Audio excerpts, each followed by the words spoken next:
Assalamualaikum warahmatullahi wabarakatuh. Alhamdulillahirabbil alamin wa bihi nasta'in ala umurid dunya waddin. Assalatu wassalamu ala asyrafil anbiya'i wal mursalin wa ala alihi wa sahbihi ajmain amma ba'du.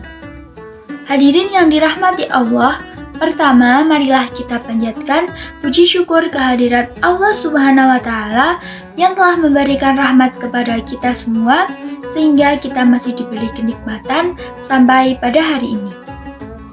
Sholawat dan salam senantiasa kita curahkan kepada baginda Nabi Agung Nabi Muhammad SAW, yang senantiasa kita semua harapkan syafaatnya kelak di yaumul qiyamah nanti.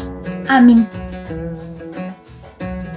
Pada kesempatan kali ini, izinkan saya menyampaikan sedikit materi tentang amar ma'ruf nahi mungkar. Nah, apa sih amar ma'ruf nahi mungkar? Amar ma'ruf nahi mungkar secara bahasa berarti mengajak kebaikan dan mencegah atau melarang kepada hal-hal yang bersifat mungkar atau buruk. Ini semua sudah menjadi kewajiban kita semua sebagai umat muslim. Konsep ini merupakan bagian dari prinsip utama dalam kehidupan seorang muslim. Amar ma'ruf nahi munkar adalah suatu kewajiban setiap muslim. Allah Subhanahu wa Ta'ala juga berfirman dalam Al-Quran surat Al-Imran ayat 104 yang berbunyi, A'udzu billahi minasyaitonir rajim. Bismillahirrahmanirrahim. Waltakum minkum ummatun yad'una ilal khairi wa ya'muruna bil ma'rufi wa yanhauna 'anil munkar wa ulaika humul muflihun. Yang artinya, dan hendaklah ada di antara kamu segolongan umat yang menyuruh kepada kebaikan, kepada yang ma'ruf, dan mencegah kepada yang mungkar. Merekalah orang-orang yang beruntung.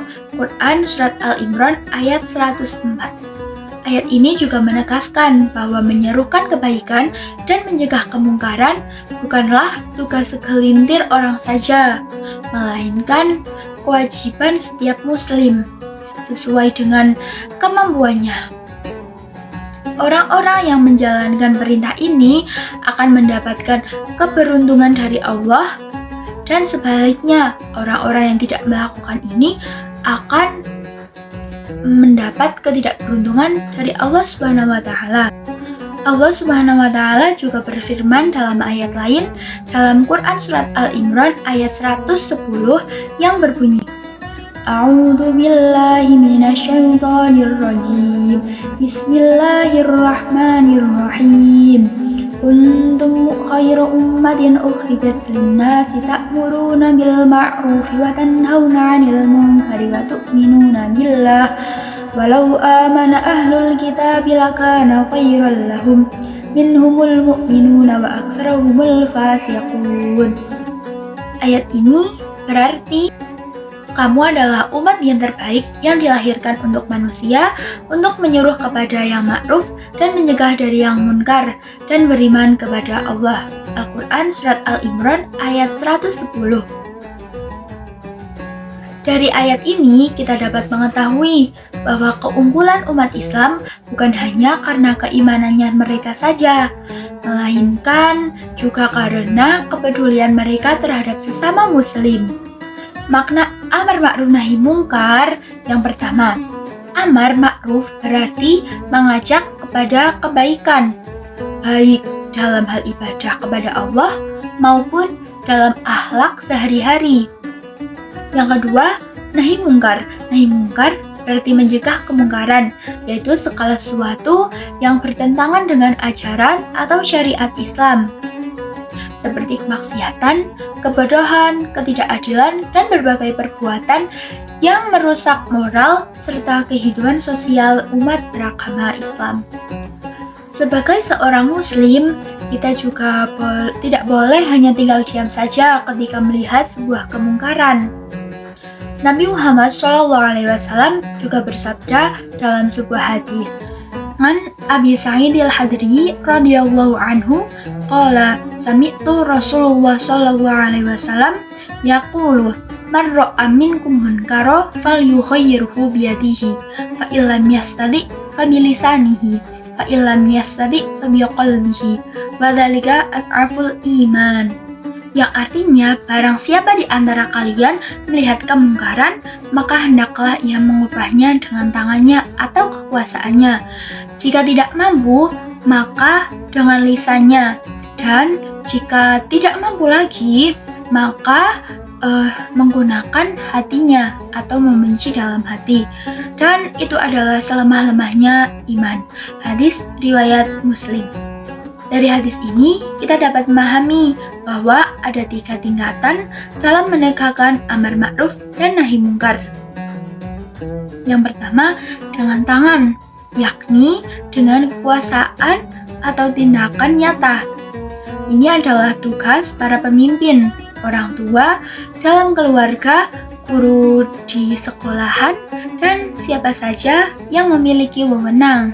Dan yang kedua, dengan lisan, yaitu dengan memberikan nasihat dan peringatan secara baik dan bijaksana kepada seseorang yang sedang melakukan kemungkaran, termasuk kita sebagai individu dalam kehidupan sehari-hari.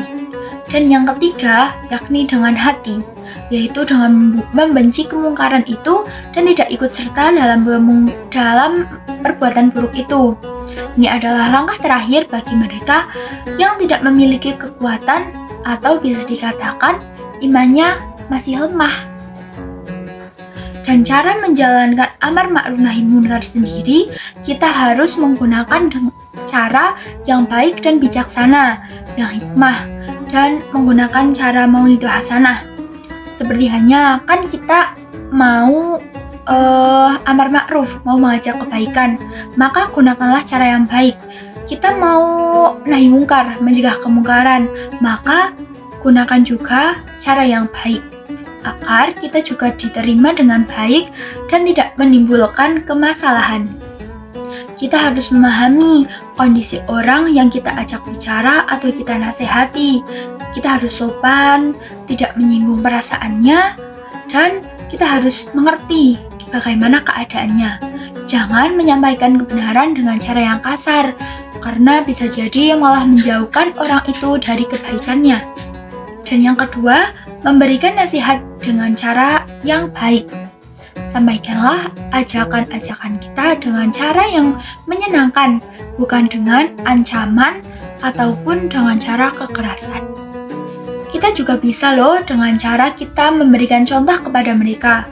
Seperti kita memberikan contoh kepada adik-adik kita, memberikan contoh kepada anggota keluarga kita, dan orang-orang di sekitar kita.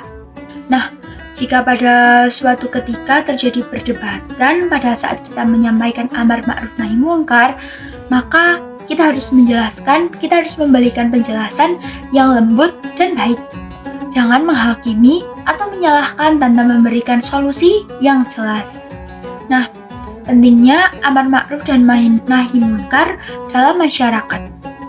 Jika amar ma'ruf dan nahi munkar diabaikan, maka kebayang nggak sih bagaimana? Pasti kemaksiatan dan kezaliman akan merajalela dalam masyarakat. Nah, sebaliknya, jika kita menegakkan amar ma'ruf nahi munkar, maka masyarakat akan menjadi lebih baik, penuh keberkahan, dan diridhoi oleh Allah Subhanahu wa Ta'ala.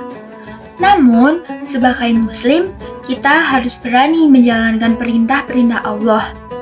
Mulailah mengamalkan amar ma'ruf nahi munkar di kehidupan kita sehari-hari, dari mulai hal kecil seperti mengajak teman sholat, mengajak teman mengaji, dan yang paling penting adalah dimulai dari diri sendiri, memberikan contoh yang baik kepada orang lain. Nah, demikian pidato yang dapat saya sampaikan. Kurang lebihnya saya mohon maaf yang sebesar-besarnya. Saya akhiri. Wassalamualaikum warahmatullahi wabarakatuh.